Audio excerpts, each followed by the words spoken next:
Hello everyone, welcome to electrical dose. दोस्तों बहुत बहुत स्वागत है आप सभी का हमारे यूट्यूब चैनल पे।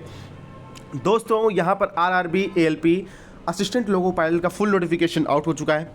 इस वीडियो में हम इसी के बारे में बात करने वाले हैं।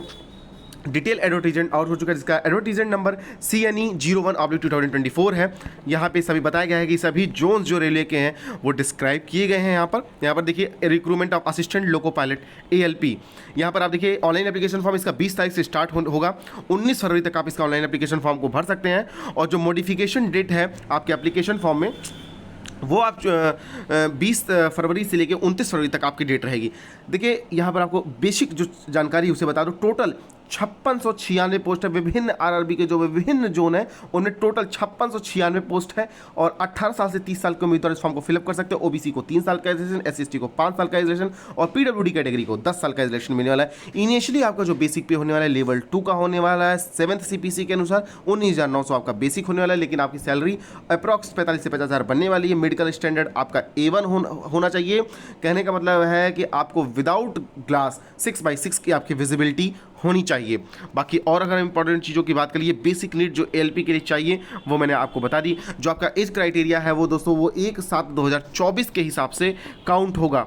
ठीक है, चलिए अब बात कर लेते हैं। यहाँ पर देखिए दोस्तों, यहाँ पर है बात अब की CBT 1 होगा। शॉर्ट लिस्टेड ऑफ जो कैंडिडेट होगा वो CBT 1 होगा, फिर आपकी CBT 2 होगा। ठीक है, CBT 1 में 15 गुना कैंडिडेट्स को CBT 2 के लिए क्वालिफाई किया जाएगा और मल्टीपल शिफ्ट में होगा पेपर, तो आपका नॉर्मलाइजेशन भी वगैरह भी होगा। देखिए 1/3 की निगेटिव मार्किंग है CBT 1 और CBT 2 दोनों में। ठीक है, ये सब बैंड इक्विपमेंट्स हैं जो आप नहीं ले जा सकते, वो सब चीज़ बताइए जनरल इंस्ट्रक्शन में। चलिए हम जो इंपॉर्टेंट चीज़ें उसको आपको बता देते हैं। यहाँ पर सिग्नेचर के बारे में बताया गया है कि सिग्नेचर आपका रनिंग हैंड राइटिंग में होना चाहिए। ब्लॉक या कैपिटल लेटर में नहीं होना, या डिसजॉइंट आपके लेटर्स नहीं होने चाहिए, वरना आपका जो डिस्क्वालीफाई कर दिया जाएगा आपको। SC/ST कैटेगरी को दोस्तों ऑन रिक्वेस्ट अगर आप रिक्वेस्ट करेंगे तो आपको फ्री स्लीपर क्लास की जर्नी का फ्री टिकट आपको दिया जाएगा, आपको जब भी आप एग्जाम देने जाएंगे। दोस्तों कोई भी कंफ्यूजन होगी तो आप इस मेल ID और इस फोन नंबर पे आप ऑल वर्किंग डेज में पूछ सकते हैं। ये कुछ विजुअल स्टैंडर्ड्स हैं। A1 physically in all aspect आपको होना चाहिए। डिस्टेंस विजन में 6x6 होना चाहिए without glasses, with fogging test आपका दिया जाएगा। इसके बाद कुछ और टेस्ट है वो आप देख लीजिएगा। ये आप किसी भी आप आई के डॉक्टर से पूछेंगे तो आपको बता देगा, आपको चेक करके बता देगा कि आप इस क्राइटेरिया को फुलफिल करते हैं नहीं। ऑल ओवर इंडिया के कैंडिडेट्स फॉर्म को फिलअप कर सकते हैं, ये भी देख लीजिएगा। इस चीज़ को आप ध्यान में रखिएगा। 18 साल से 30 साल मैंने आपको पहले बता दिया है एज लिमिट। फॉर्म फीस की बात कर लेते हैं। जनरल, OBC और AWS के लिए यहाँ पर 500 रुपये फॉर्म फीस है। ठीक है, अगर आप अपीयर करते हैं फर्स्ट CBT को देते हैं तो 400 रुपये आपके मिल जाएंगे, रिफंड हो जाएगा।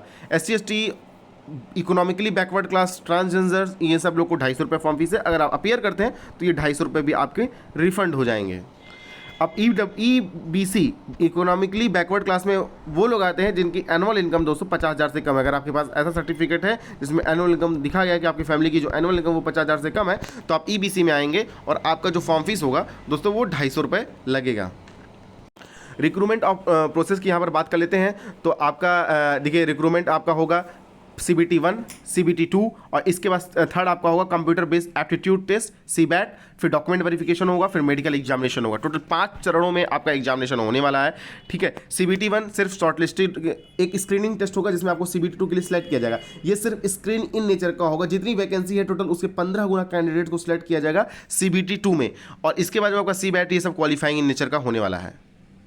एग्जाम पैटर्न की बात कर लेते हैं CBT 1 की। तो टोटल 60 मिनट का 1 घंटे का पेपर होगा। 75 क्वेश्चन आएंगे। हर क्वेश्चन 1 मार्क कैरी करेगा। 1/3 की निगेटिव मार्किंग है। आपको बता दूं अगर क्या क्या CBT 1 का जो सिलेबस है, मैथमेटिक्स आएगा, मैथमेटिक्स के टॉपिक मेंटल एबिलिटी आएगा, जनरल साइंस और जनरल अवेयरनेस। तो आप ये देख सकते हैं टोटल यहाँ पर आपको देख सकते हैं नंबर ऑफ क्वेश्चन 75 है, तो उसी हिसाब से आप ये इन चीज़ों को डिस्ट्रीब्यूट कर लीजिएगा। सेकेंड CBT दोस्तों आपका जो भी 15 गुना कैंडिडेट्स आप सेलेक्ट करेंगे सेकेंड CBT में, उसमें 2 घंटे का यहाँ पर देखिए आप ड्यूरेशन टोटल 2 घंटे 30 मिनट का आपका पेपर होने वाला। 2 घंटे 30 मिनट का आपका पेपर होगा। Part A, part B। Part A में दोस्तों 90 मिनट होगा और आपके पास 100 क्वेश्चन होंगे जो आपका कॉमन चीज़ों को बताएगा। पार्ट B आपका सिर्फ टेक्निकल होगा, उसमें आपके 75 क्वेश्चन होंगे 60 मिनट के। 1/4 यहाँ भी 1/3 की यहाँ पर निगेटिव मार्किंग है। CBT 2 के लिए पार्ट A का syllabus mathematics, general intelligence, engineering, basic science and engineering, और सिलेबस B आपका जो पार्ट B होगा वो उसमें सिर्फ दोस्तों आपका टेक्निकल नॉलेज आएगा। मतलब जिस भी आप ब्रांच से बिलोंग करते हैं उससे आएगा। जैसे अगर आप इलेक्ट्रिकल वगैरह से आते हैं तो यहाँ पे आप देख सकते हैं ये जिस भी ब्रांच से आते हैं उन सबका ट्रेड और सब्जेक्ट मेंशन किया गया है। यहाँ आपका देख सकते हैं computer based aptitude test CBAT आएगा, ठीक है। कैंडिडेट को 8 गुना कैंडिडेट्स को बुलाया जाएगा इसमें, और यहाँ पर आप देख सकते हैं। इसके अलावा अगर हम इम्पोर्टेंट बात करें CBAT के बाद दोस्तों आपका डॉक्यूमेंट वेरिफिकेशन होगा, ठीक है, डॉक्यूमेंट वेरिफिकेशन होगा। ये सारी वेबसाइट हैं जो कि SRRB में पार्टिसिपेट करें, इस विभिन्न जोनों की विभिन्न वेबसाइट यहाँ पर मेंशन की गई है। यहाँ पर आप देख सकते हैं कि post wise parameter assistant loco pilot level 2 का पे स्केल होना, A1 medical standard minimum qualification यहाँ पर बताया गया है। अगर आपने ITI करके रखा हुआ है, डिप्लोमा करके रखा हुआ है और या BTech करके रखा हुआ है, तो जो जो भी डिसिप्लिन यहाँ पर मेंशन की गई है वो डिसिप्लिन की वैकेंसी है। विभिन्न RRB में कितनी कितनी वैकेंसी है ये पूरा एनेक्सर है। अहमदाबाद में टोटल यहाँ पर आप देखते हैं 238 पोस्ट है, अजमेर में 228 है, बेंगलुरु में 473 है। इलाहाबाद जो सबसे चर्चित है बिहार और यूपी वालों के लिए, इलाहाबाद की बात कर लेते हैं हम दोस्तों। तो यहाँ प्रयागराज में देख सकते हैं आप NCR 2 रीजन आते हैं, NCR में 241 और NR रीजन में 45 वैकेंसी है। मुजफ्फरनगर में 38 है। मुंबई रीजन में आपको 3 SCR, WRCR में 26, 110, 411। मालदा का देख लीजिए, आप जिस भी रीजन में अप्लाई करना चाहते हैं उस रीजन की आप वैकेंसीज देख सकते हैं। सबसे ज़्यादा दोस्तों बिलासपुर रीजन SECR में 1192 वैकेंसी यहाँ पर आपको देखनी पड़ेगी। RRB LP में टोटल 5696 वैकेंसियाँ हैं RRB लोको पायलट के, जिसमें कैटेगरी वाइज डिस्ट्रीब्यूशन आप देख सकते हैं। ये PDF दोस्तों आपको हमारे टेलीग्राम ग्रुप पे मिल जाएगी। तो टेलीग्राम ग्रुप का लिंक इसी वीडियो के डिस्क्रिप्शन बॉक्स में मिल जाएगा, और उस ग्रुप को, इस लिंक को ज्वाइन करके आप टेलीग्राम ग्रुप ज्वाइन कर सकते हैं। और ये सारी चीज़ें दोस्तों आप पढ़ सकते हैं, अपने चीज़ों को जान सकते हैं, चीज़ों को समझ सकते हैं। और जो भी कैंडिडेट और भी कोई डाउट है जिस भी कैंडिडेट को कि हाँ हमें ये नहीं पता चल रहा है, वो नहीं पता चल रहा है, तो आप वो चीज़ें आप हमें कमेंट सेक्शन में पूछ सकते हैं। और बाकी जो डिटेल सिलेबस देखिए दोस्तों, अभी हमने इस CBT में जो सिलेबस का डिस्कशन किया है वो एक कॉमन तरीके से किया, उसमें कोई ऐसा मतलब कॉमन नहीं बता दिया। इसका डिटेल सिलेबस, प्रिपरेशन स्ट्रेटजीज क्या होनी चाहिए वो मैं आपको बताऊंगा, अपने पर्सनल अनुभव के माध्यम से ये सारी चीज़ आपके साथ शेयर करूंगा।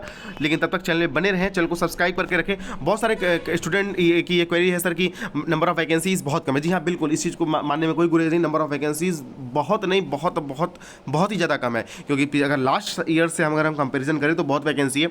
अब बहुत सारे लोगों को ये डाउट है कि भाई RRBJ की वैकेंसी आएगी ही नहीं, क्या नहीं आएगी RRBJ की वैकेंसी? RRBJ की वैकेंसी बहुत ही कम रहने वाली है। जैसे लास्ट टाइम अगर आपको देखा तो 13-14 हज़ार जो भी वैकेंसीज मिली थी उसके अकॉर्डिंग अगर हम बात करें तो RRBJ में इस बार मुझे जैसा लगता है, अगर मैं पर्सनल एक्सपीरियंस से बताऊँ तो 2000 के आसपास आपको या फिर उससे भी कम वैकेंसीज आपको देखने को मिल सकती है।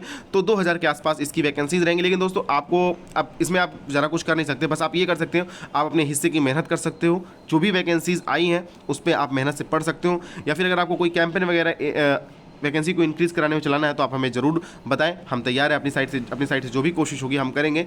लेकिन फिलहाल जो वैकेंसीज मेंशन की गई उस हिसाब से अपनी प्रिपरेशन चालू कर दीजिए। एक अच्छा मौका है अगर आप रेलवे में ALP की पोस्ट पर काम करना चाहते हैं, असिस्टेंट लोको पायलट बनना चाहते हैं, अगर आपका सपना है लोको पायलट बनने का, तो आपके लिए बहुत अच्छा मौका है। इसको एंजॉय कीजिए और अच्छे से अपनी पढ़ाई को तैयारी स्टार्ट कर दीजिए। चलिए दोस्तों, आज की वीडियो में इतना ही। Thanks watching this video, see you next time.